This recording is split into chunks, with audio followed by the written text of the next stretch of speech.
Hai sobatku, selamat datang di channel RL1221. Jumpa lagi. Sebelum kita lanjutkan alur cerita novelnya, jangan lupa like and subscribe ya. Terima kasih. Bab 460 sampai dengan 462 Tamu Agung. Jangan-jangan orang lumpuh ini benar-benar adalah orang berstatus tinggi. Mata satpam yang lain langsung terbuka lebar dan detak jantungnya langsung menjadi cepat. Tuan Peter, maaf. Aku tidak tahu kalau Anda adalah tamu Presdir Damian. Silakan masuk. Silakan Anda masuk ke dalam. Satpam yang mengangkat telepon meletakkan ponsel dan menatap Peter dengan ekspresi campur aduk. Dalam hati juga sangat terkejut. Akan tetapi, ekspresinya tetap terlihat hormat dan sungkan. Presdir Damian akan segera datang ke sini. Dia menyuruhku untuk membawa Anda ke ruangannya. Satpam ini membungkukkan badan dan membawa Peter masuk ke perusahaan.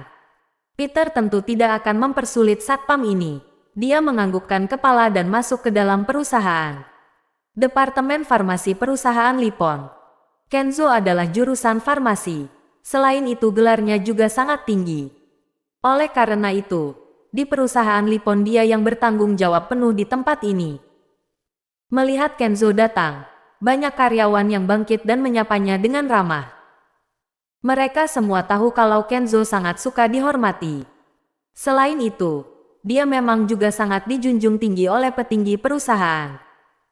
Oleh karena itu, sikap mereka pada Kenzo tentu harus cukup hormat dan sungkan. Iya, kerjakanlah pekerjaan kalian. Kenzo melambaikan tangan, lalu masuk ke kantornya sendiri. Kantornya terlihat sangat berkelas. Kenzo baru saja duduk dan bawahannya sudah masuk ke ruangan dan berkata pada Kenzo, "Manajer Kenzo, Anda akhirnya datang. Hari ini kabar sudah tersebar di seluruh perusahaan." "Tersebar? Kabar apa yang tersebar?" tanya Kenzo sambil membuka laptop dan menyalakan sebatang rokok. "Banyak rekan kerja yang mengatakan kalau Anda benar-benar sangat dijunjung tinggi. Keluarga Winston baru saja memukul Anda dan perusahaan mereka langsung diakuisisi perusahaan kita dengan harga rendah. Hal ini pasti dilakukan perusahaan kita untuk membantumu membalas dendam."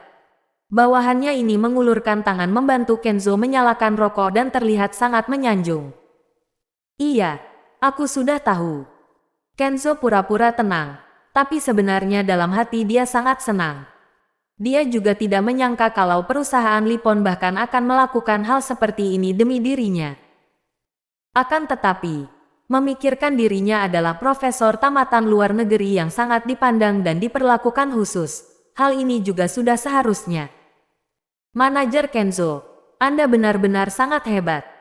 Baru saja bergabung 2 hari di perusahaan dan sudah menerima perlakuan khusus seperti ini. Menurutku, atasan pasti bermaksud untuk mempromosikan Anda." Dengan ekspresi menyanjung, bawahannya ini kembali menuangkan secangkir teh untuk Kenzo. "Iya, perusahaan begitu menjunjung tinggi diriku. Aku pasti akan melakukan yang terbaik untuk perusahaan," jawab Kenzo dengan serius sambil menganggukkan kepala. "Hehe, Kak Kenzo, kalau kedepannya Anda naik jabatan, jangan sampai melupakan diriku ya." Pemuda ini terus berusaha untuk menarik simpatinya. Bahkan bukan memanggilnya manajer, melainkan langsung memanggilnya Kak Kenzo. "Tenang saja, semuanya bisa dibicarakan." Kenzo semakin bangga dan wajahnya terlihat sangat arogan. Dia seolah-olah sudah dapat membayangkan dirinya yang naik jabatan menjadi petinggi perusahaan Lipon. Posisi wakil manajer perusahaan Lipon masih kosong. Mungkin saja posisi itu disisihkan untuk Kenzo. Kalau dia dapat menduduki posisi wakil manajer perusahaan Lipon, saat itu posisinya di kota Mandala tentu akan terus naik. Bukan hanya keluarga Karmin, bahkan keluarga Nilo di kota Mandala juga bukan apa-apa di hadapannya. Selain itu, mungkin saja demi menyanjungnya, keluarga Karmin akan berinisiatif untuk memberikan Abigail padanya. Semakin memikirkannya, Kenzo semakin bangga. Tok-tok. Saat Kenzo tenggelam di dalam mimpi indahnya, pintu ruangannya tiba-tiba diketok. Kenzo yang diganggu merasa sangat kesal, tapi dia tetap melambaikan tangan membiarkan orang itu masuk. Seorang wanita yang mengenakan seragam masuk ke ruangan dan berkata, "Manajer Kenzo, Wakil CEO Riko menyuruh Anda pergi menemuinya." Wakil CEO Riko mencariku. Mendengar ucapan itu, dalam hati Kenzo langsung muncul banyak pemikiran. Nama wakil CEO ini adalah Riko. Dia adalah wakil CEO perusahaan Lipon. Biasanya Damian sangat jarang ikut campur dengan urusan perusahaan. Jadi segala masalah perusahaan selalu ditangani oleh Riko. Dapat dipanggil secara pribadi olehnya pasti karena ada hal besar. Kenzo tidak dapat menahan rasa senangnya dan bertanya dengan hati-hati, apakah wakil CEO Riko mengatakan ada masalah apa? Aku dengar akan ada perubahan kedudukan di perusahaan kita. Jadi, perlu kerja sama manajer Kenzo, jawab sekretaris wanita ini dengan pelan sambil tersenyum. Mendengar ucapan ini, seketika Kenzo langsung termenung. Perubahan kedudukan perusahaan. Tadi masih mengatakan mungkin akan mempromosikannya dan sekarang sudah terjadi. Aku akan bekerja sama, aku pasti akan bekerja sama. Kenzo benar-benar sangat senang dan langsung meninggalkan ruangannya pergi mencari Riko. Kantor wakil CEO. Kenzo dengan sungkan berdiri di hadapan Riko. Meskipun dia adalah profesor tamatan luar negeri dan memiliki identitas yang luar biasa, di perusahaan Lipon Riko tetap adalah atasannya.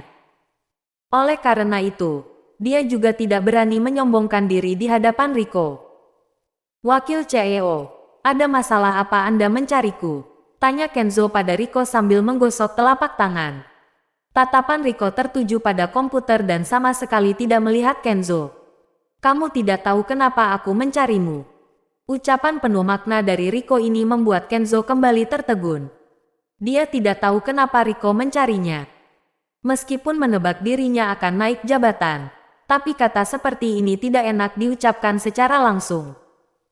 Wakil CEO, aku tidak tahu. Mohon wakil CEO berikan petunjuk. Kedua telapak tangan Kenzo masih terasa tidak nyaman, lalu berkata sambil tersenyum canggung. Kamu belum lupa dengan apa yang kamu lakukan dalam 2 hari ini, kan? Riko akhirnya mengalihkan matanya dari layar komputer dan melihat Kenzo.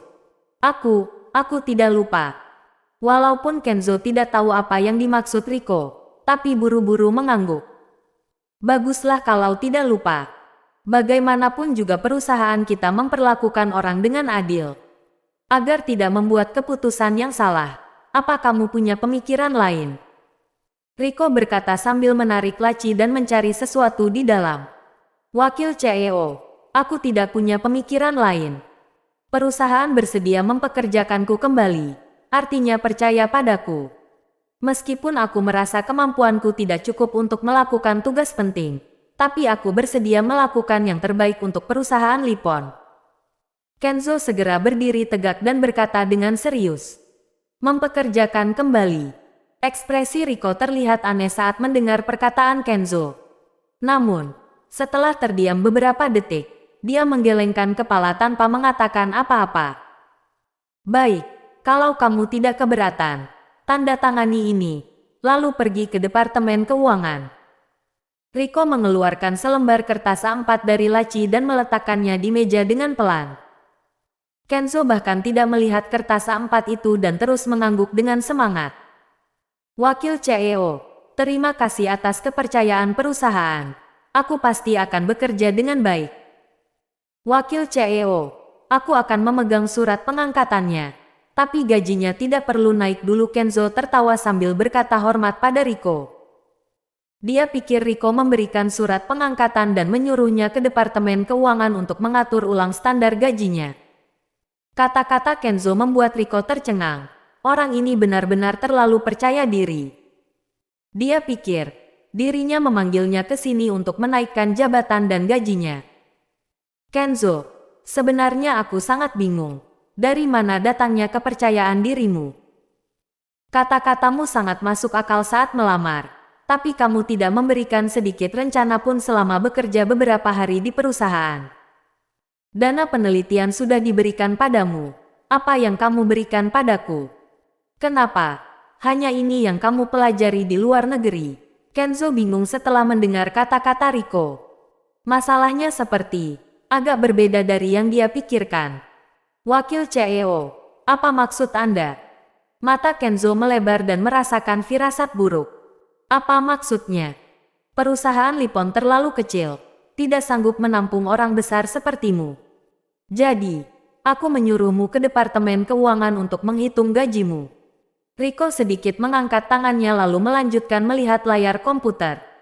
Sementara itu, Kenzo seperti disengat listrik dan kepalanya berdengung. Dia telah melakukan persiapan kenaikan jabatan, bahkan sudah berencana akan pergi minum malam ini untuk merayakannya. Pada akhirnya, Rico menyuruhnya pergi menghitung gajinya di Departemen Keuangan dan ini memberikan pukulan besar pada Kenzo. Wakil CEO, bukankah Anda menaikkan jabatanku? Surat pengangkatan ini. Wajah Kenzo pucat dan mengangkat kertas dengan tangan gemetar. Memangnya itu surat pengangkatan? Rico tersenyum dingin. Duk, duk. Kenzo menunduk untuk melihat kertas A4 di tangannya. Tulisan paling atas terlihat sangat jelas. Surat pemecatan. Dirinya dipecat. Dia yang merupakan lulusan kedokteran luar negeri bahkan dipecat. Tangan Kenzo gemetaran. Dia tidak bisa menerima hal ini. Terlebih lagi, dia bahkan berpikir setelah dirinya naik jabatan dan gaji, Abigail bahkan akan memandangnya. Sedangkan Peter yang tidak berguna akan menjauh darinya. Saat ini, fakta di depan mata memberikan pukulan besar baginya. Wakil CEO, kenapa? Kenzo tiba-tiba mendongak dan melihat Rico sambil melebarkan matanya. Karena aku punya fobia kebersihan. Aku tidak bisa melihat ada sampah di perusahaan. Rico tidak bicara, tapi terdengar suara sinis dari belakang Kenzo. Wosh! Kenzo segera menoleh ke belakang. Dia menemukan Peter yang entah sejak kapan berada di dalam kantor. Kursi rodanya perlahan bergerak ke meja. Wosh! Rico segera berdiri dengan hormat. Peter, siapa yang membiarkanmu masuk ke kantor kami? Saat ini, Kenzo tidak punya tempat untuk melampiaskan amarahnya. Dia tidak berani marah pada Rico, jadi terus menahannya. Kemunculan Peter, seperti cari mati. Kantor kalian. Bukankah kamu sudah dipecat? Ekspresi Peter terlihat tenang dan tersenyum tipis. Kamu. Walaupun aku dipecat, ini urusan perusahaan Lipon kami. Apa hubungannya dengan orang cacat sepertimu? Wakil CEO Rico. Orang cacat ini masuk perusahaan kita. Ini akan merusak citra perusahaan. Kenzo mendengus, lalu berteriak pada Rico. Tuan Peter, adalah tamu agung perusahaan Lipon. Mana mungkin merusak reputasi perusahaan? Suara Kenzo tiba-tiba berhenti saat Rico mengatakan ini. Dia terlihat tidak percaya. Si cacat Peter yang tidak punya latar belakang bahkan menjadi tamu agung perusahaan Lipon. Tidak mungkin. Tapi sikap Rico pada Peter membuktikan dirinya tidak sedang bercanda. Kalau begitu, apakah pemecatan Kenzo ada hubungannya dengan Peter? Mata Kenzo melebar. Suasana hatinya yang sudah kacau menjadi semakin kacau. Bukankah kamu sudah harus pergi? Karena mengingat kamu pernah mengundangku makan 2 kali, gajimu akan diberikan semuanya. Ekspresi Peter tidak berubah. Tangannya disilangkan dan suaranya sangat tenang. Kamu. Tubuh Kenzo gemetar karena marah dan melihat Peter dengan tajam. Saat ini, dia sangat ingin ke depan untuk menendang Peter sampai terguling supaya emosinya bisa diredakan. Namun, dia tidak berani. Tamu agung yang dikatakan Rico membuat Kenzo tidak berani melakukan apa-apa pada Peter. Wakil CEO Rico. Aku rasa hubunganmu dengan si cacat ini lumayan baik, bukan? Kamu membela temanmu, jadi melampiaskan kemarahan dan memecatku. Apakah kamu sudah minta izin pada Presdir Damian? Apakah kamu tahu kalau aku direkrut secara langsung oleh Presdir Damian? Apa kamu punya kualifikasi memecatku? Kenzo tiba-tiba menoleh dan melihat Rico dengan mata melotot. Tapi Rico hanya menggelengkan kepalanya. Sama sekali tidak terlihat ingin menjelaskannya pada Kenzo. Dia langsung mengangkat telepon rumah dan hendak meminta satpam membawa Kenzo pergi. Rico, memangnya kamu pikir siapa dirimu? Apakah kamu tahu Presdir Damian bahkan menghancurkan keluarga Winston untukku. Presdir Damian sangat menghargaiku, tapi kamu malah memecatku sekarang. Berani sekali kamu. Aku akan mencari Presdir Damian sekarang. Aku akan menelepon Presdir Damian. Kenzo berteriak seperti orang gila sambil mengeluarkan ponselnya. Siapa yang mencariku? Pada saat ini, suara Damian terdengar dari luar pintu. Kemudian, Damian yang memakai setelan jas masuk. Wosh! Kenzo segera menyimpan ponselnya dan berpaling melihat Damian. Presdir Damian, akhirnya Anda datang. Aku punya masalah dengan si cacat ini, tapi aku tidak tahu kalau si cacat ini teman wakil CEO Rico. Wakil CEO Rico memecatku untuk balas dendam pribadi dan memintaku pergi menghitung gajiku di Departemen Keuangan. Anda harus menegakkan keadilan untukku. Kenzo maju ke depan dan melihat Damian dengan kasihan. Damian mengerutkan alis saat mendengarnya dan melihat Rico. Apa yang kamu lakukan? Teguran Damian mengagetkan Rico. Dia menunduk dan tidak berani bicara. Kenzo yang melihat pemandangan ini sangat senang dan melihat Peter dengan bangga. Ada Damian yang mendukungnya sekarang. Bukankah dirinya sangat keren? Jika dipecat, kenapa menyuruhnya mengambil gaji di Departemen Keuangan? Dia telah menyinggung Tuan Peter, tapi masih ingin mendapatkan gaji. Namun, apa yang dikatakan Damian selanjutnya membuat senyuman Kenzo membeku di wajahnya. Kantor terasa sunyi. Kenzo mengedipkan matanya, tapi masih bengong. Bukankah Damian datang membantunya? Kenapa Damian bilang seperti itu? Apakah Tuan Peter yang dia maksud itu Peter? Presdir Damian, apa maksud Anda? Mata Kenzo melebar dan berusaha mempertahankan nada hormat. Dia berani kasar di depan Rico, tapi sama sekali tidak berani melakukannya di depan Damian. Damian melirik Kenzo, kemudian segera berjalan ke depan Peter. Tuan Peter, aku minta maaf karena karyawan kami telah menyinggung Anda. Anda jangan ambil hati. Damian maju selangkah dan bersikap sangat hormat pada Peter. Seolah bawahan bertemu atasan, Kenzo semakin bingung. Peter teman Damian. Awalnya dia bisa melapor pada Damian kalau Rico menargetkannya. Sekarang, bahkan Damian yang posisinya paling tinggi di perusahaan bersikap begitu sopan pada Peter. Lalu, dia bisa melapor pada siapa lagi? Siapa sebenarnya Peter? Kenzo tidak tahu siapa sebenarnya Peter. Tapi dia tahu kalau kali ini dirinya berada dalam masalah. Selain itu, masalah ini sangat rumit. Sampai membuat Kenzo bingung. Kak Peter, aku sudah salah. Tolong maafkan aku. Detik berikutnya, Kenzo tunduk dan mengaku salah pada Peter. Salah berarti harus menerima hukuman. Pergi. Peter bahkan tidak melihat Kenzo. Baginya, Kenzo sama sekali tidak memenuhi syarat untuk menjadi lawannya. Dia muncul secara langsung hanya untuk membuat Kenzo menyadari kenyataan. Jika tidak, dia mungkin akan membuat masalah ke depannya dan itu akan sangat merepotkan Peter. Kak Peter, berikan kesempatan padaku. Aku melepaskan kesempatan di luar negeri untuk kembali melamar di perusahaan Lipon. Aku tidak bisa kehilangan pekerjaan ini. Wajah Kenzo memerah dan memohon pada Peter.